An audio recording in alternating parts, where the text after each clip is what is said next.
Hello friends, welcome back to the series on the restoration of what I believe is a pre-Republic era Peterson that we are working on for J. Lucas 39, or John. And the next step is going to be to make a new vulcanite stem for the pipe. And you can see here I have a blank of nice, good quality German ebonite that we will be using to fashion that stem. But the question is, what kind of stem do we make for it? And this is always a challenge when you're dealing with a stummel with no stem. You try to find, if you know the manufacturer and you know the shape, you can of course go and look it up and see what kind of stems are used. But a pipe this old, it's really difficult to do that. Plus, this doesn't have any markings on it, so I really couldn't say exactly what the shape was. I don't have a shape number for it. So what I've done is I've done a bit of research. I've been kind of knocking around looking for old pre-Republic era Petersons on the internet and trying to find similar pipes. And I came across something really interesting. And I'm going to put a few pictures up here to sort of talk through some of this this history and the different stem types. So the first picture that you see here is probably recognizable to most of you.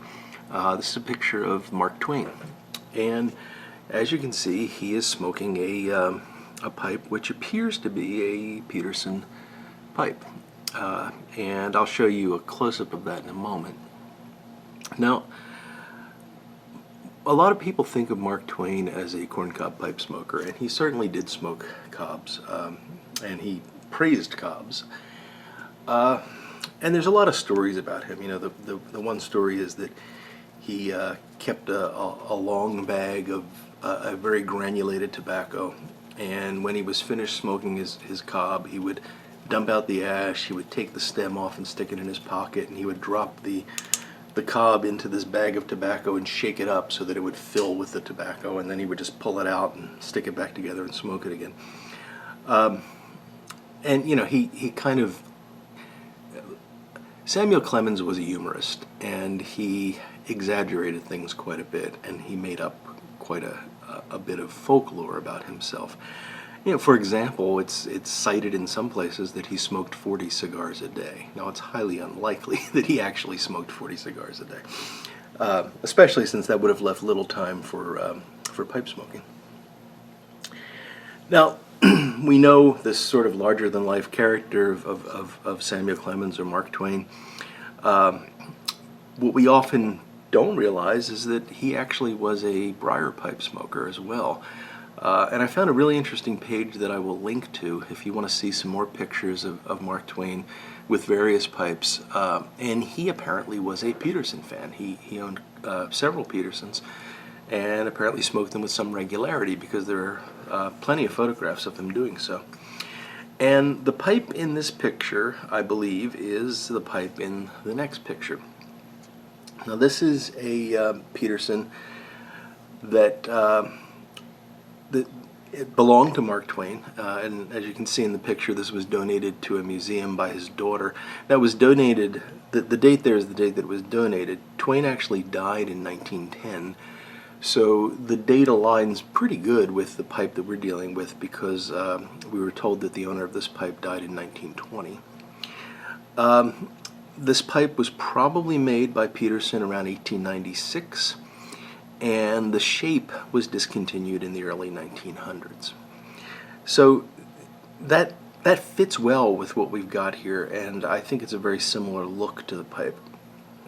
Now, if you notice the stem, it looks just like a standard stem. It doesn't look like a military mount. I think the reason for that will be evident in the next picture, which shows a modern Peterson Mark Twain. And Peterson actually discovered that Twain was a Peterson smoker, saw the photograph of the pipe that I just showed you, and put out at first a limited edition Mark Twain, but now it's a regular part of their lineup. And you can see there's this gap between the stem and the silver band. And that was left there because as the military mount wears, it's going to sink deeper and deeper into the stummel. So that gap, as the stem would wear and as the briar mortise would wear, that gap would close. So it's possible that the pipe that you saw in the previous photo that was owned by Mark Twain actually was of this style when he purchased it. However, over the years, being well smoked and well worn, the gap had decreased to the point where it was no longer visible. So this is one style. I personally do not like this. I understand why it's done this way. You know, it gives room for that military mount to function, and we'll talk more about the function of military mounts in a few moments. But at the same time, it just looks odd to me to have that gap. So there are other possibilities. Here you see a Peterson 308, and you see what's probably a more common stem alignment for a military mount. And this pipe, it has a saddle stem, and you can see the bit of an angle on the stem where it's entering the pipe. And again, as the stem would wear, as the mortise would wear, this could sink deeper and deeper into the stummel and still hold. And lastly, this is a picture of a Peterson number 68. And here, once again, it's a military mount, same sort of angled fitting.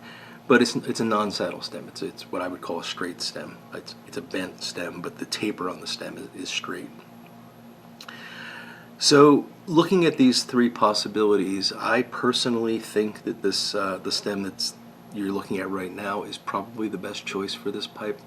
And the owner, John, has agreed with me on that. He likes this stem as well. I just think it's going to be a nice smooth transition and will just look good with the pipe. So that's what we're going to be making. So it should be correct for the period based on the research that I did, and it will also go nicely with the pipe.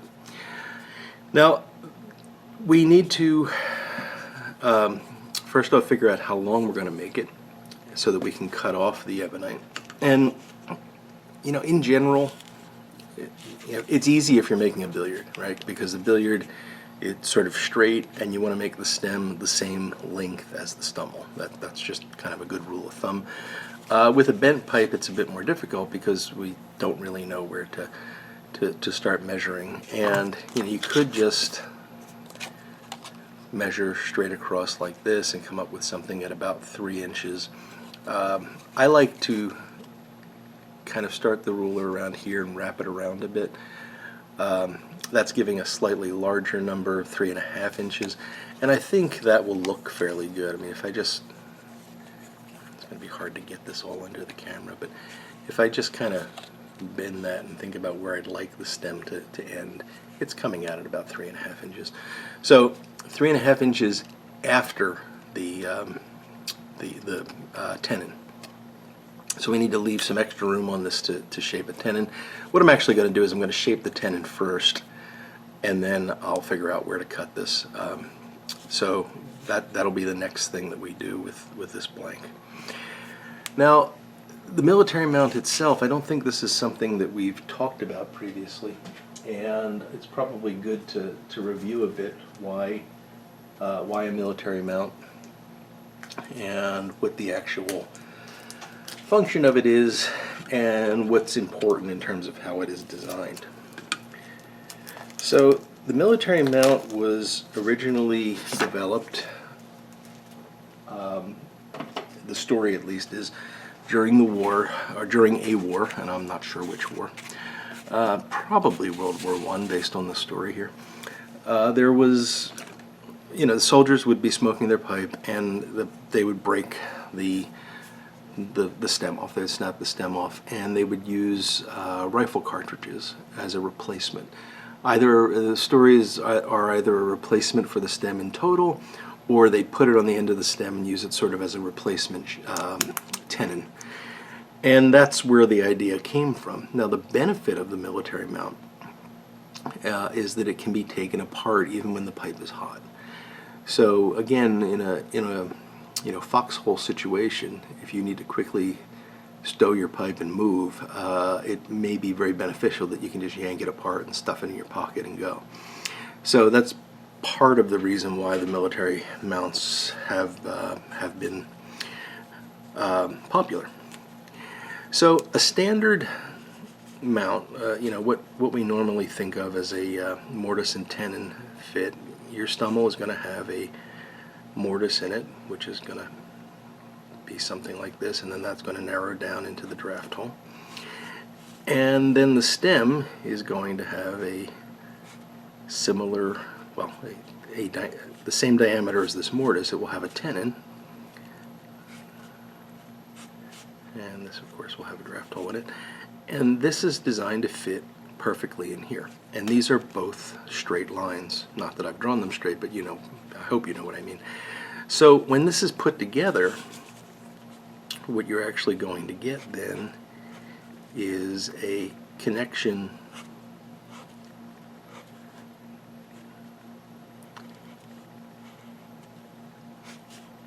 like this, where this is the stem.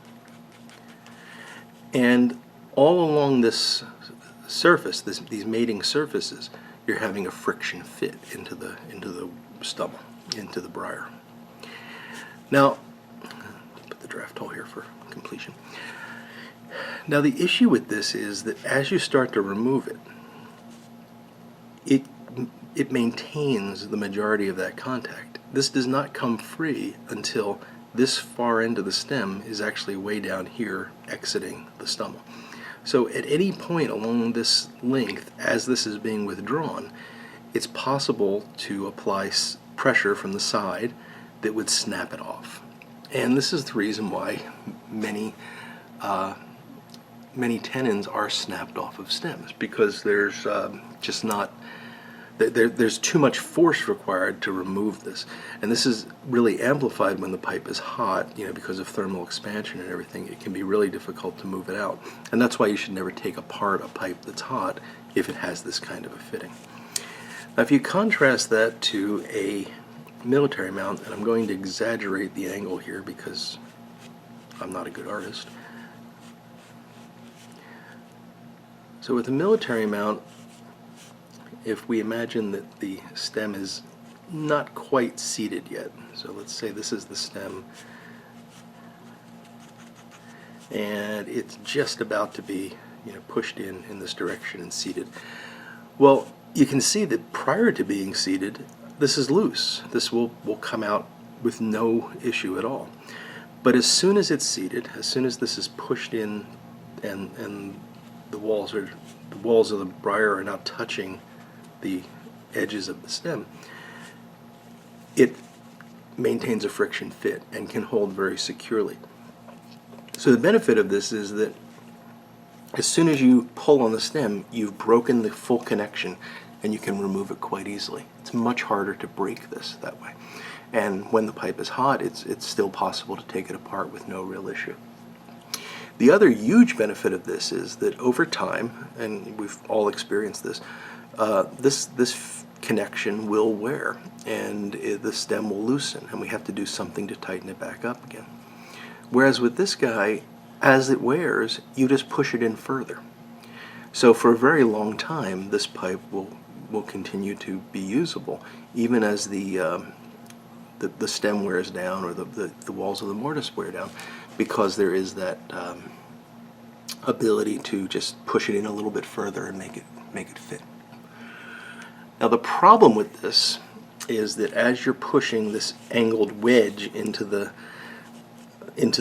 mortise, it's producing outward pressure on the briar, and therefore it is very possible that you could crack the shank just by pushing this in.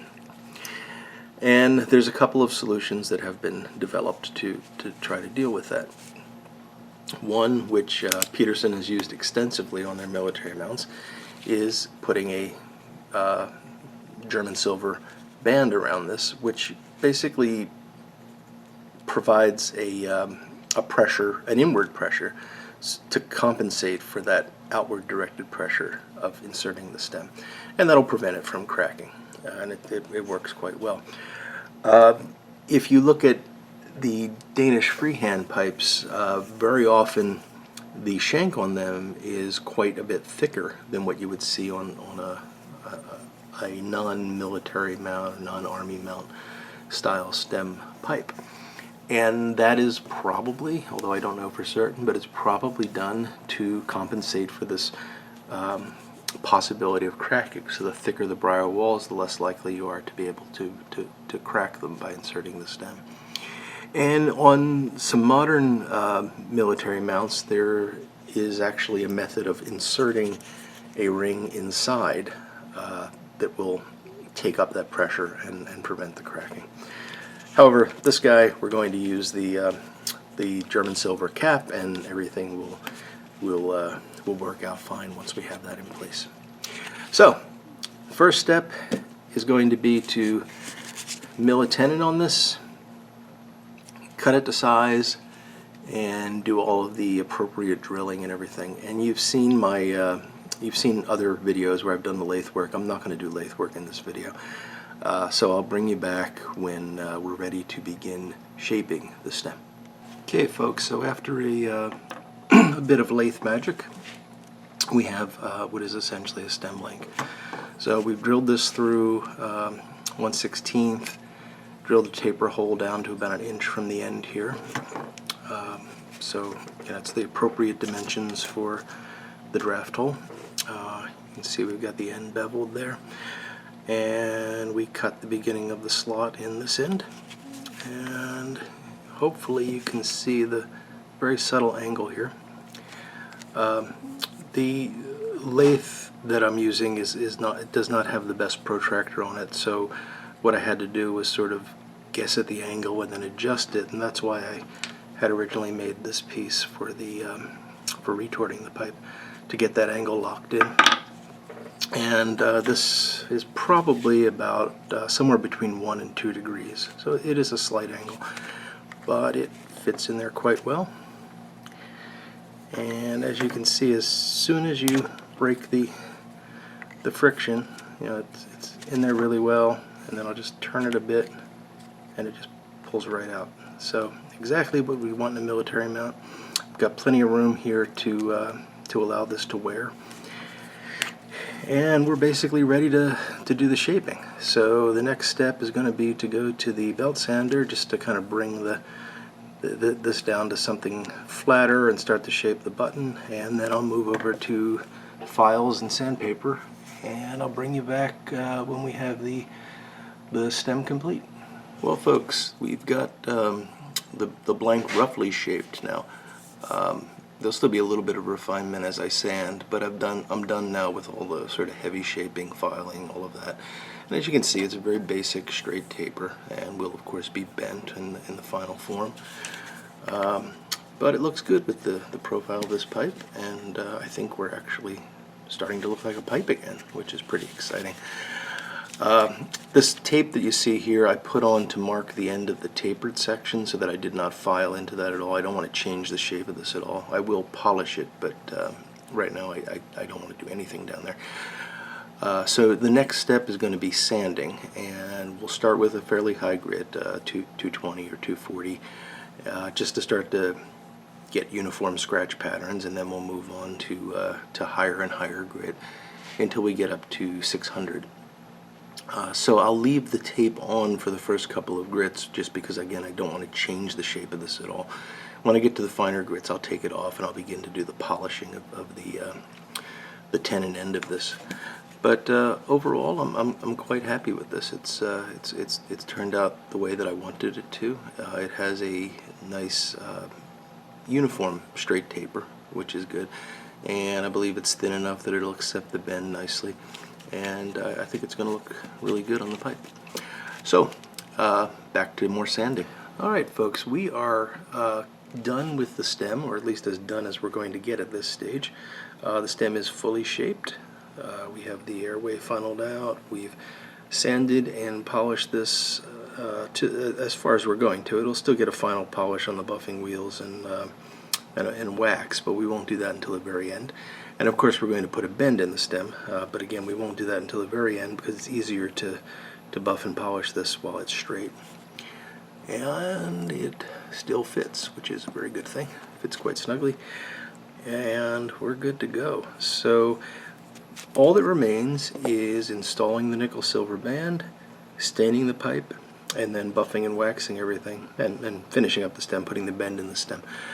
And we will then be able to send this back to John for him to enjoy and to tell all the folks the story of his great-great-grandmother's pipe. So I'm really looking forward to getting this finished up and back to John. I'm sure he's looking forward to it as well, and he's been very patient with me, as this has been a fairly long process, so I do appreciate that. And I appreciate you watching. Tune in next time when we will be finishing up this pipe. If you are not subscribed and you'd like to be notified of that, please do hit the subscribe button. If you are a subscriber, thank you very much. I do appreciate it. And as always, thank you for your likes and comments. I'd love to hear from you, and happy to answer any questions you may have. So until next time, thank you, and I'll look forward to talking to you all again very soon. Goodbye now.